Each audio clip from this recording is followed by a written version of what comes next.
Assalamualaikum warahmatullahi wabarakatuh, teman-teman semuanya.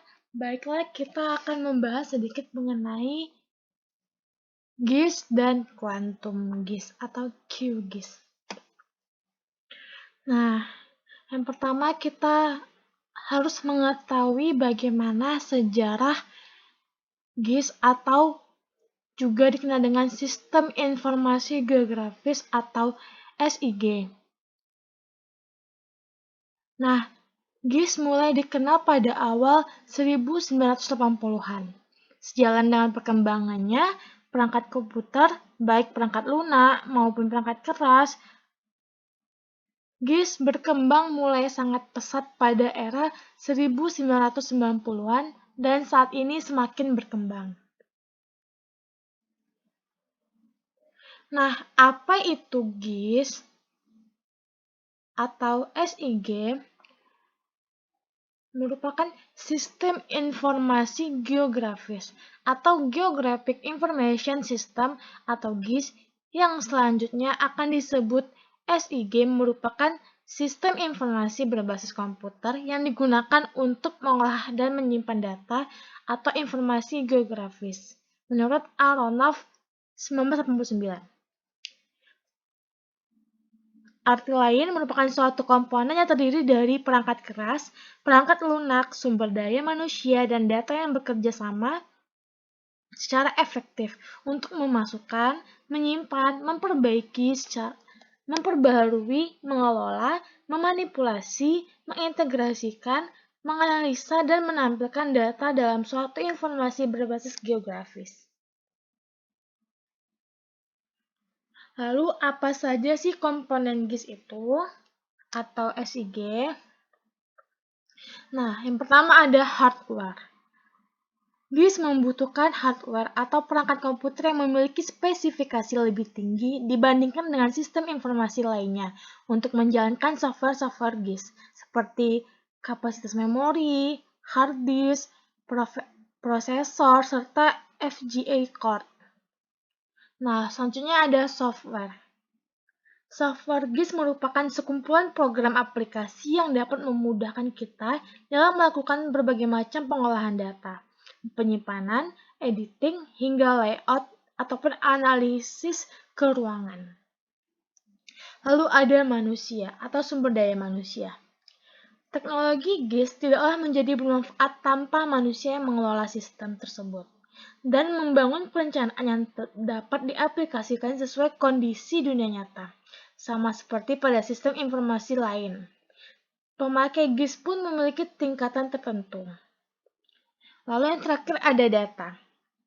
Data dan informasi spasial merupakan bahan dasar dalam GIS. Data tersebut akan diolah menjadi suatu informasi yang terrangkum dalam suatu sistem berbasis keruangan dengan tujuan-tujuan tertentu. Lalu selanjutnya, dalam GIS tersebut terdapat data spasial. Data spasial ini sebagian besar data yang akan ditangani dalam GIS merupakan data spasial, yaitu sebuah data yang berorientasi geografis, memiliki sistem koordinat tertentu sebagai dasar referensinya dan mempunyai dua bagian penting yang membuatnya berbeda dari yang lain. Nah, data spasial itu kan terbagi menjadi dua. Yang pertama ada data informasi lokasi spasial. Merupakan contoh yang umum adalah seperti informasi lintang dan bujur, termasuk diantaranya informasi datum dan proyeksi. Lalu ada informasi deskriptif atau atribut, atau juga disebut dengan data informasi non-spasial.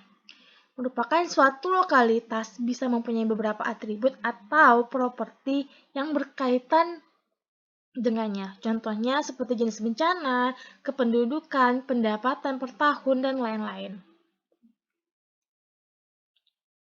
Lalu ada format data spasial. Secara sederhana, format dalam bahasa komputer berarti bentuk dan kode penyimpanan data.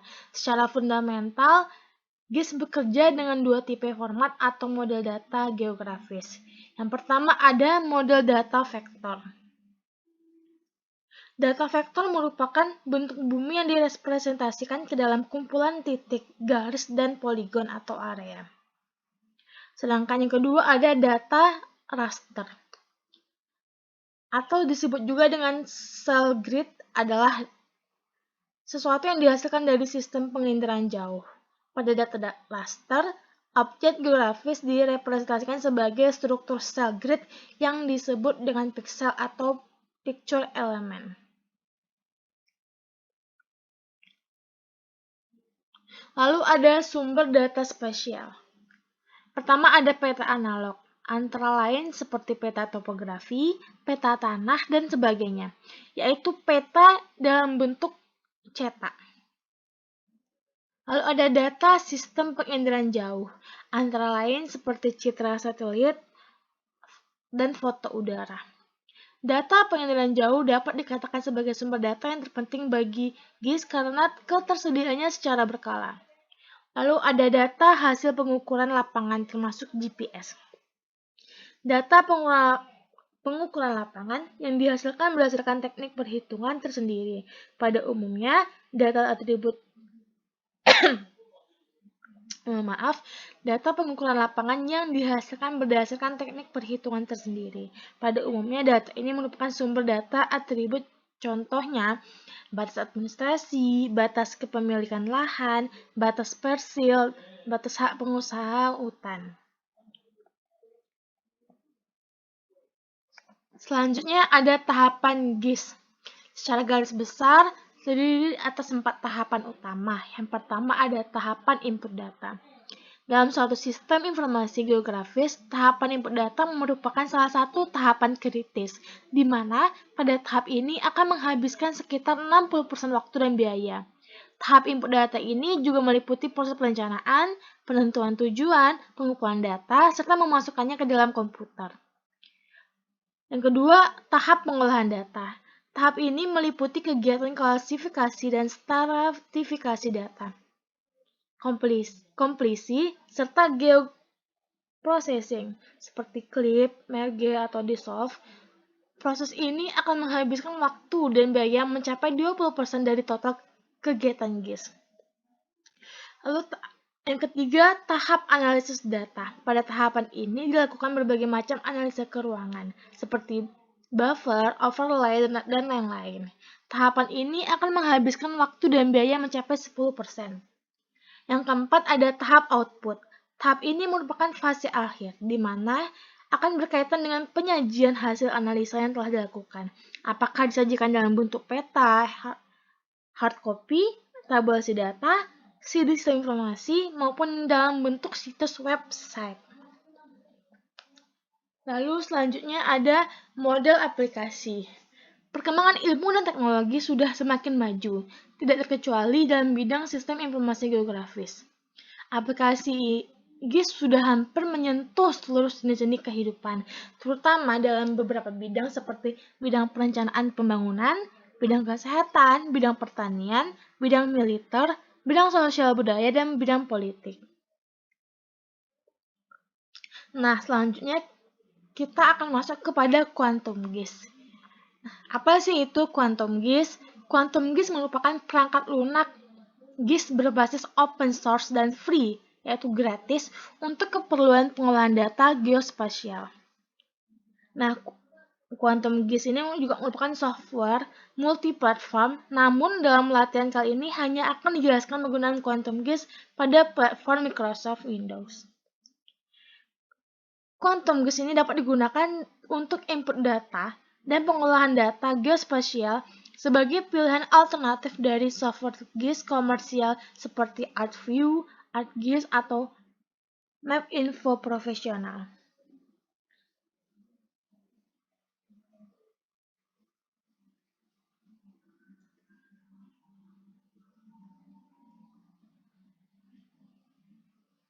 Nah, selanjutnya kelebihan Quantum GIS. Quantum GIS merupakan sebuah alternatif dari sekian banyak perangkat lunak pengolahan data spasial. Nah, kelebihannya antara lain yaitu ada pertama gratis. Nah, untuk pemasangan perangkat lunak quantum GIS ini tidak membutuhkan biaya untuk proses instalasinya dan penggunaan program itu tidak membutuhkan biaya sama sekali. Hanya menggunakan paket data saja. Lalu bebas karena dapat menambah dan dimodifikasi fungsi dalam quantum GIS-nya. Terus quantum GIS selalu berkembang, setiap orang dapat menambah fitur baru dan menyempurnakan aplikasinya. Lalu ketersediaan dokumen, panduan, dan pertolongan pendukung panduan dan ketentuan terhadap permasalahan tersedia online dan dapat diunduh dalam bentuk dokumen. Dan terakhir ada multi sistem operasi.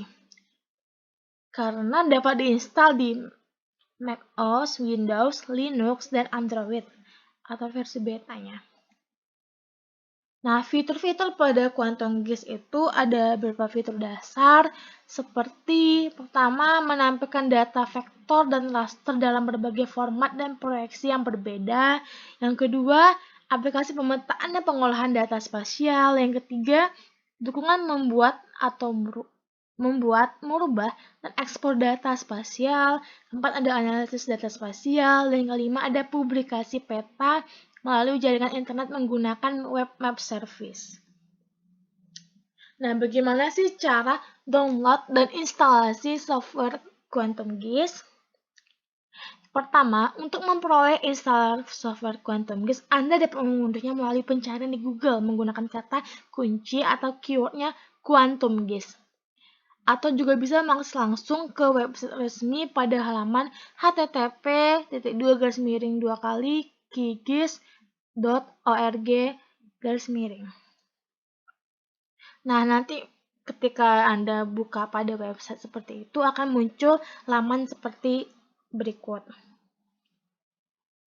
Lalu selanjutnya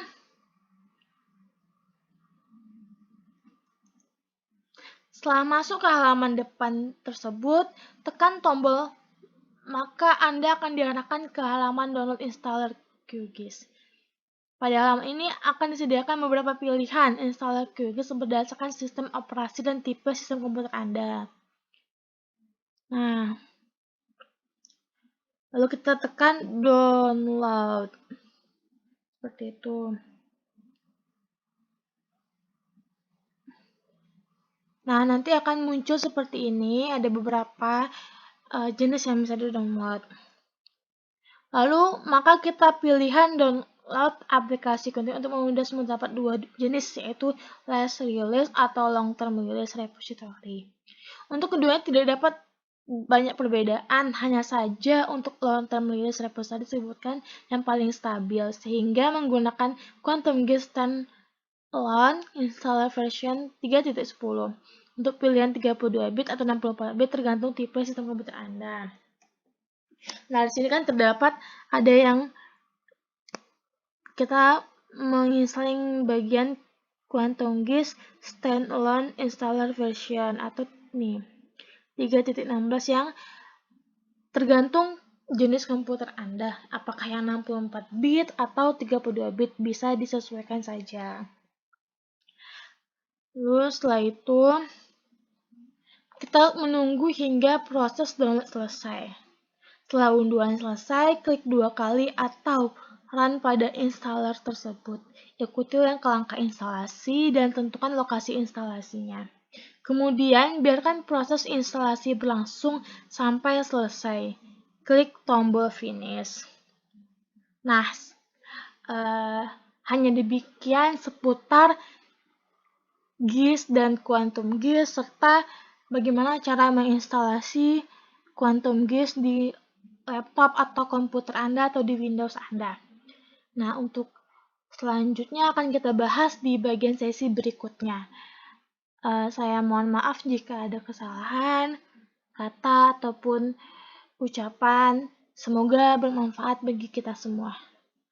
Saya ucapkan terima kasih. Assalamualaikum warahmatullahi wabarakatuh.